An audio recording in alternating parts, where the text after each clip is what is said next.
when you have a fever, many times patients ask, okay, fine, we are going for a, let's say, CBC, dengue, MP, and all that, Correct. for fever investigation. Correct. Why not do your those cholesterol, HbA1c, and all that in that blood draw itself? Correct. Meaning those health packages which are often there, why don't we do them at that point of time? Correct.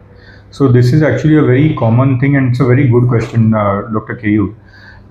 We see many a times, people who are acutely ill with fever or having some surgical intervention, they come for their regular investigations, and at the same time they think, okay, I might as well do a package, it will save some cost on me and I will get to know my other parameters. Now, however, we need to understand that whenever the body is undergoing an acute condition, the metabolism of the body is altered. It is a hypermetabolic state. And when you do investigations like cholesterol, sugar, okay, or a preventive health check, in such patients, there are many parameters which are haywire. So, for example, your cholesterol levels, they tend to fall drastically whenever you have fever. So, when you do a cholesterol level at that point of time, you will feel, okay, my cholesterol levels are normal, wherein actually they may be high. The same thing happens for sugar.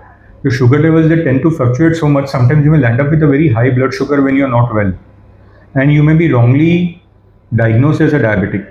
So it is strongly discouraged to do a preventive health checkup when you are acutely ill. It is always better to go by the tests which are prescribed for you when you have an acute condition. You can do all these packages or preventive health checkup once you are out of that condition and you are fine and you are stable, maybe after a few weeks. Okay, but certainly not when you are acutely ill. Okay, I think now it makes sense because your body itself is not in that state to give a very Absolutely. accurate indication of whether those parameters are altered. Absolutely. So for us to look at lifestyle disorders, we need the body to be at resting state. That is when we see that, okay, in a resting state, your cholesterol levels are high. That means you are at an increased risk of myocardial infarction. Or your sugar levels are high. That means there can be a risk of diabetes. But all these parameters done when you're not well don't make any sense.